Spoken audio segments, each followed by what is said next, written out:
Welcome back muli mga kaibigan sa bagong muling mga balita na ating mapapakinggan at mapapanood dito sa channel ng Bayan, ang Bayang Pinas. Dito, ating matutunghayan ang mga bagay na nangyayari sa ating bansa, partikular na umano sa loob na mismo ng gobyerno at lalong-lalo na dito sa kasalukuyang administrasyon. Ngunit bago ang lahat, kung bago ka pa lamang sa ating channel ay siguraduhin mong ikaw ay mag-subscribe, pindutin ang notification bell at syempre piliin na rin ang all upang lagi kang maging updated sa mga balitang bago, totoo at walang bias. Syempre mga kaibigan at kung mga ating mga solid viewers naman dyan ay maraming salamat naman po sa inyong walang sawang pagsuporta. At huwag din pong kalimutang magpakita ng suporta sa ating channel sa pamamagitan ng pag-like at pag-share sa ating mga videos. At syempre mga kaibigan, kung meron ka naman pong hinaing at opinyon, ang ating comment section ay bukas para sa inyong mga opinyon at mga hinaing at kung ano po ang nais nyong sabihin sa ating mga gobyerno upang mabasa na ito. Heto na nga mga kaibigan, atin nang panoorin at pakinggan ang balitang ito.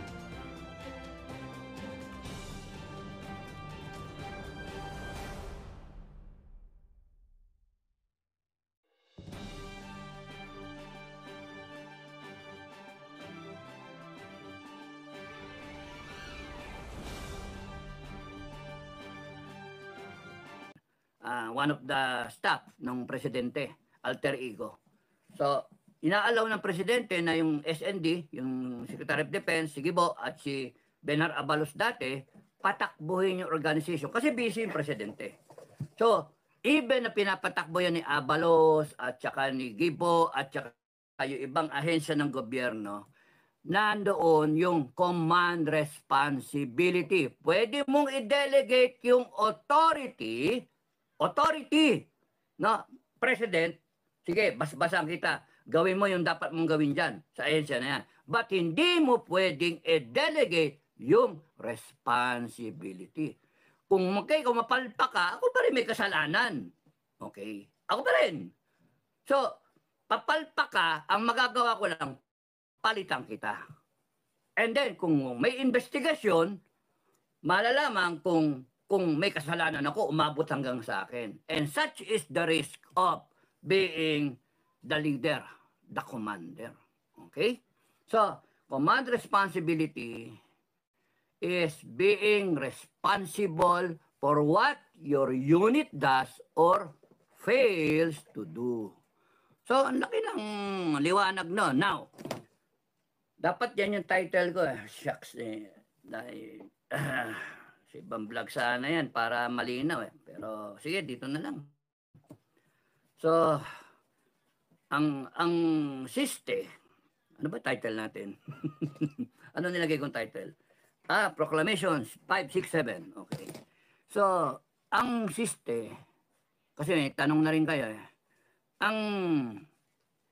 ang pwedeng kung kunyari merong pagkakamali, doon nagkakaroon ng problema. Okay?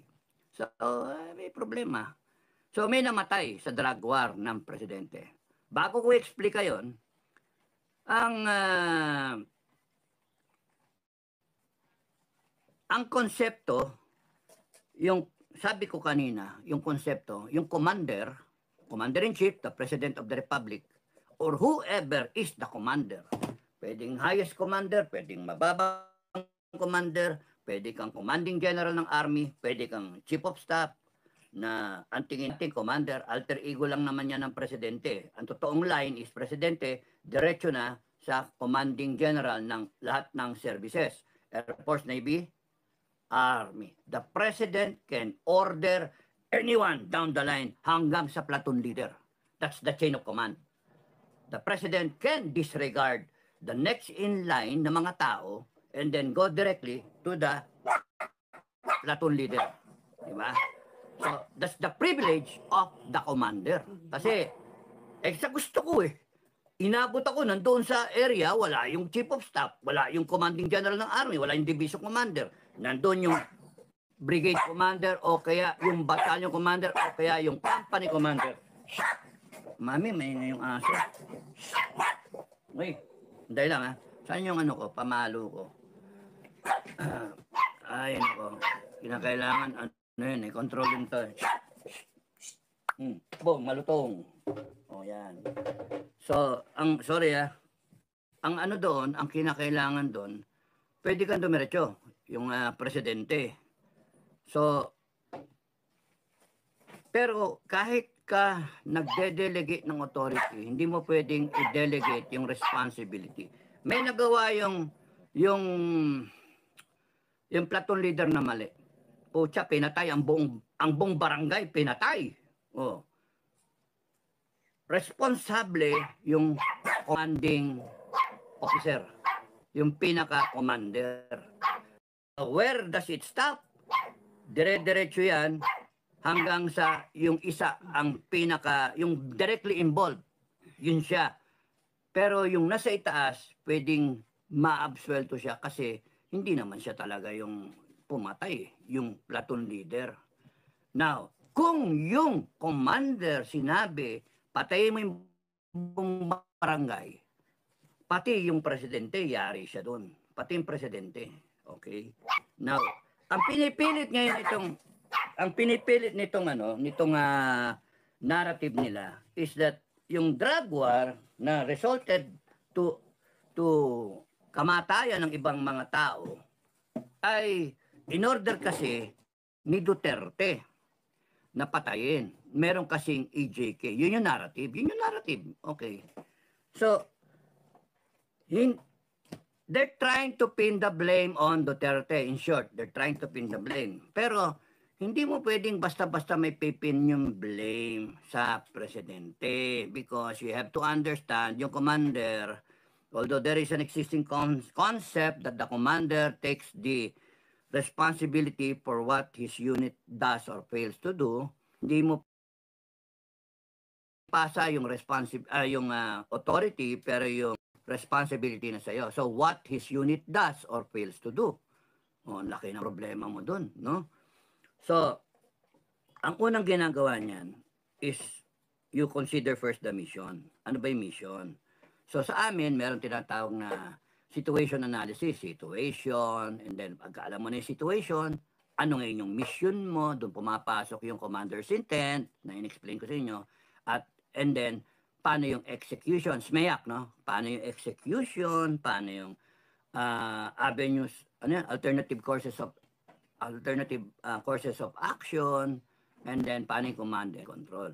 So in this case, ang presidente ng Pilipinas, nung mayor siya, alam niya yung kahit papano, meron siyang katiting na hint, sila ni Bato, kung paano gagawin, kung ano yung problema. Kung ano yung problema muna.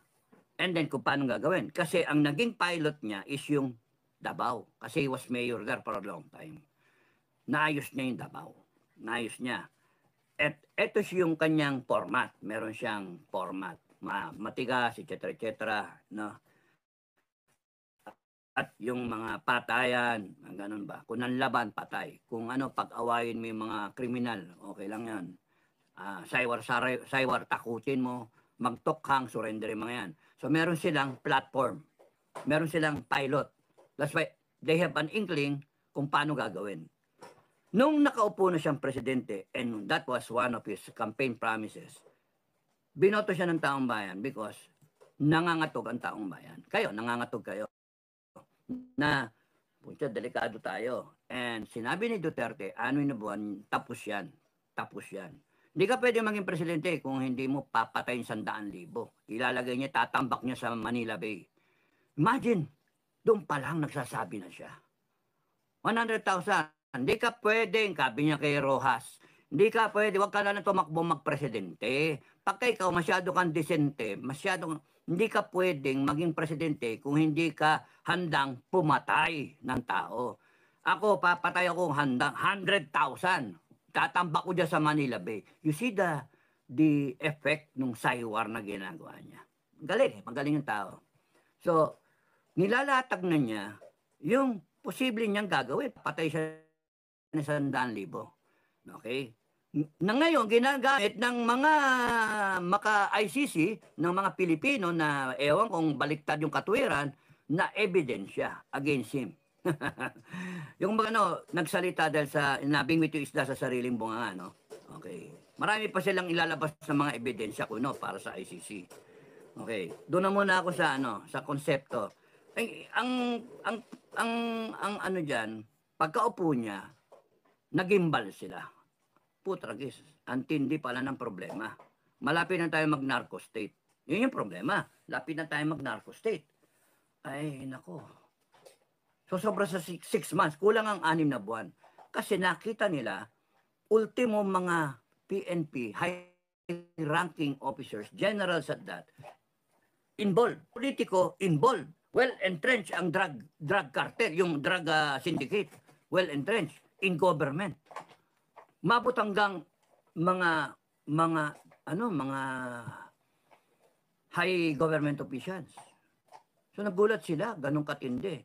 And then ayan na yung mga matrix, connection, mga order of battle ko noon na sinasabi, bawal na ngayon, etc. Ay, so he wanted more time. Ang punto dito, when you look at the justice, when you apply justice para do sa mga nangamatay, you cannot and should not take it out of context. Kasi yung command responsibility, when you look at it sa amin, in totality yon. You are responsible for what your unit does or fails to do. Mako-court martial ka, mayayari ka, kung kunyari, may nangyari, namatayan ka ng isang batalyon, tapos no, nawasak ang Marawi, for example, nawasak yung, you are responsible for what the unit does or fails to do. Pero you cannot take it out of context na given yung situation, appreciating the situation, and then the mission, the execution, commander's intent, and then yung alternative, ano pa ba pwede natin gawin dito? Pwede pa ba dito mag-white flag and then magkapi-kapi tayo with maute? Oh, huwag ka nang magpaputok dyan. Magkapi-kapi lang, jack and point na lang tayo. O, ganun ba? O magpusoy-pusoy na lang tayo. Yung alternative courses of action will be dictated upon by the situation prevalent dun sa in that point in time. Na kung yung kalaban, palaban at pumapatay at nag-hostage, hindi pwedeng yung, hi, hello. Hi, hello. Friends tayo, huwag kang magpapatay. Hindi pwedeng ganon. Kinakailangan, boxingin mo talaga, upakan mo. Na? Although meron ako mga question doon na dapat hindi mo binanatan ng overkill. Kung 1,000 lang yan o 400, nagpadala lang ako kunyari ng isang platoon. Isang platoon. Kasi, alam ka namang, ilan ba kailangan ko para mag-house to house?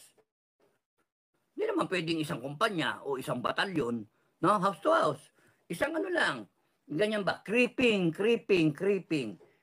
Establishing a foothold, gano'n, lumalaki. Once na nakuha na ng Ranger yon, yung fighting unit o kaya CQB o kaya yung counter-terrorist yung mga lahat ng specialized unit, mayroon naman tayo.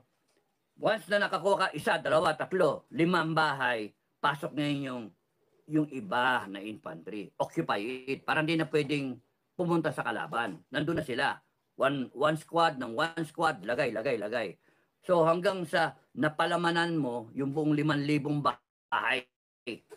So kunyari sa isang araw, tsumamba ka, give and take, meron kang 20, 600 yon sa isang buwan, maka 20 bahay ka, 600 sa isang buwan, 30 days, walang pahinga, 20 ng 20, 600, sa 10 buwan, tapos na yan. Naka 6,000 ka na 5,000 lang yung bahay. 5,000 na establishment. So doon mo ma-estimate kung magagawa o hindi. Kaya pag sinabi mong 6 na buwan, yun yung commander's intent, for example, kailan tapusin to 6 na buwan. Pero kung may parameter ka nilagay, at the least, damage to property, yun, it becomes a parameter na yung military mind mag-isip, hindi pwede dyan yung rat-rat, hindi pwede yung 105, bang, bang, bang, bang, bang, bang, bang. 203, boom, boom, boom, boom. Tapos mortar, tagong. Tapos nun, yung mga tora-tora. Brrrr. Helicopter gunship. Tapos nun, F5. Yung FA-50 na tinamaan pa, pati tropa natin. O, edi wasak talaga yung Marawi. Kasi wala doon sa parameter. Pero kung nagkaroon ng parameter yon at minimal cost or damage to property, you cannot air yung inyong heavy equipment, binabaril ka ng 1 RPG, di baril mo ng RPG. Okay, baril din. Baril. Because kung ang limitation mo ay yung fire na small arms, no? Mga rifle, yun lang. Because you are taking into consideration baka may hostage o kaya damage to property, yun lang gagamitin mo. So dapat yung sundalo o yung commander doon will think, no? Creative enough. Will be creative enough. So balik tayo. So pagka na-appreciate mo yung situation, ano yung nangyayari? Kagaya nung kay Duterte, nung umupo na siya, nagulat sila. Ang laki ng problema. Such that may nag-surrender na 1.6 million. Yan yung lumabas sa Senado. 1.6 million.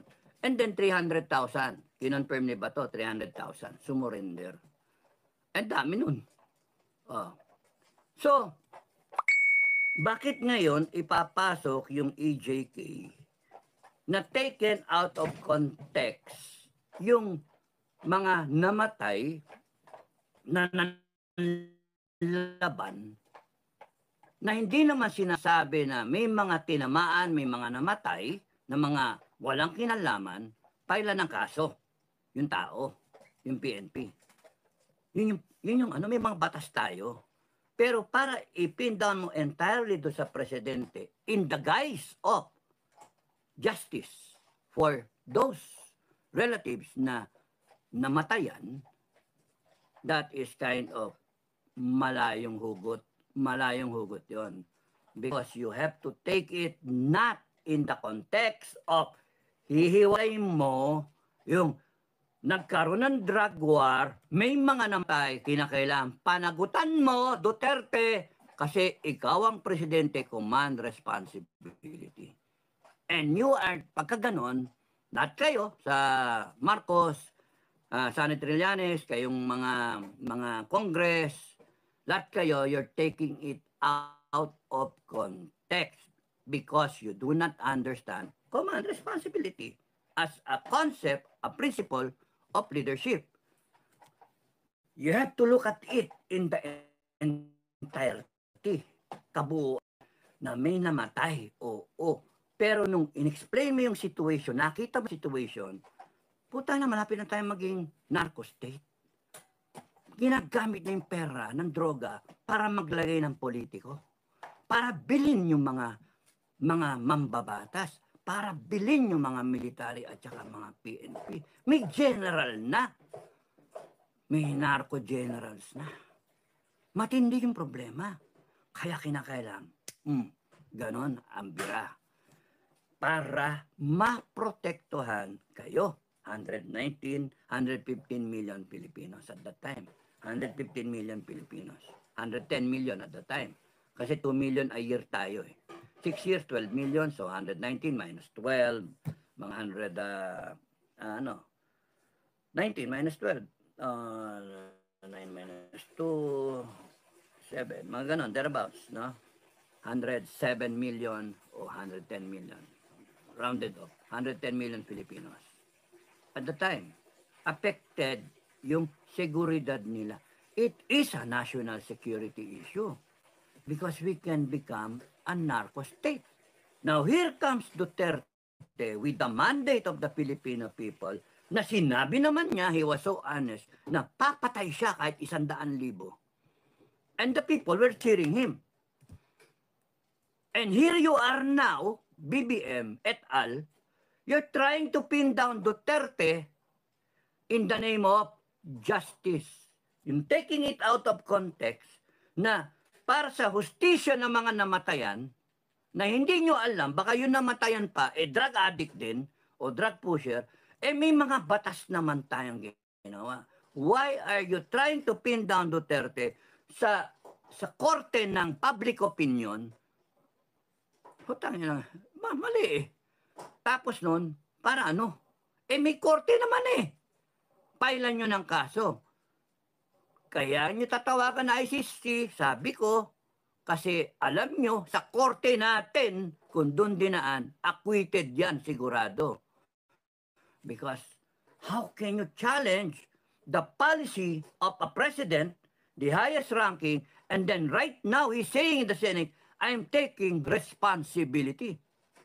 Pero kayo, lalo na si Risa Ontiveros, pinipili niya, inamin mo, you're taking responsibility. So now, you should take responsibility dun sa namatay. Yung sa mga ano.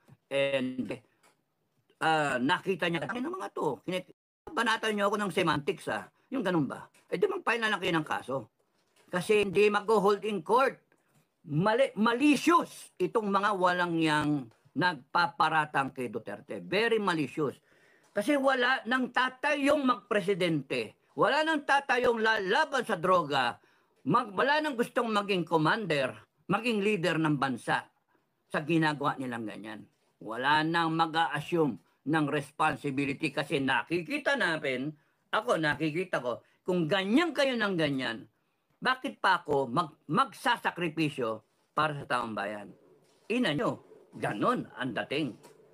Because kung yan magwagi, that is now a precedence.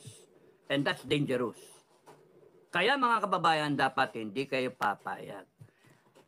Ang hindi nila naintindihan, Duterte had a mandate. He said, kahit pumatay pa siya ng 100,000, papatayin niya para lang sagipin ang taong bayan dahil sa droga ay nandyan na. Imagine that. And he was willing to do it even to the point na yung belief mo as a Catholic, hindi ka natatanggapin sa langit sa dami ng pinatay mo. Hindi ka natatanggapin. Okay lang, sa impyerno na lang ako. Di bale kung ma-impyerno, basta ang Pilipino mapunta sa langit. Wow, ang galing. Yun yung leader. And then ngayon, nabalikan nyo siya kasi meron kayong agenda. Kasi gusto nyo mawala yung clout niya, matakot o kaya sirain siya na sirain, pati si Sara, pati si Baste Pulong, sirain para sila na mismo, ayaw na namin, putang ina nyo, mga walang niya kayo.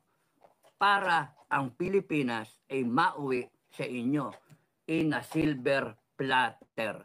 You are using the law, you are weaponizing Congress to attain your evil, demonic plot to rule the country so that wala na yung mga Duterte na yan, wala nang opposition, inyo na. And that, mga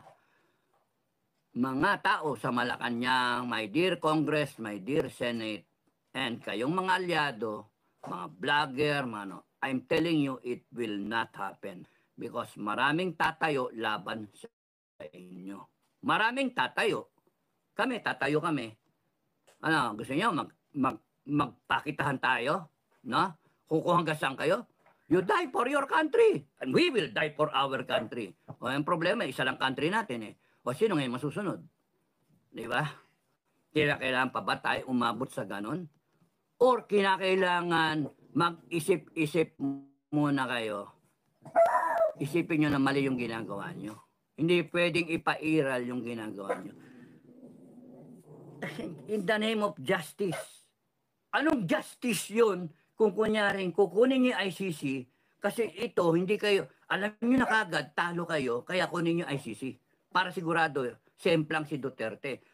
Para ma-attain nyo yung gusto ninyo. You are ganging up on Duterte. Magkakampi kayo. Dilaw, Marcos, komunista, lahat kayo. Mga businessmen, oligarchs, etc. Lahat ng criminal, drug lords. You're ganging up on Duterte because hindi kayo nakaporma kay Duterte noon. Now, it's vengeance time. No? Pero, sige gawin nyo. Gawin nyo. Kasi iikot ulit yan. Akala nyo hindi po forma yung taong bayan laban sa inyo. Iikot yan. Magkakaroon ng day of retribution. Day of reckoning. And the people will not forgive you. Magtatago talaga kayo. Kahit sa ilalim kayo ng lupa magtago, huhukayin namin kayo. Huhukayin namin kayo.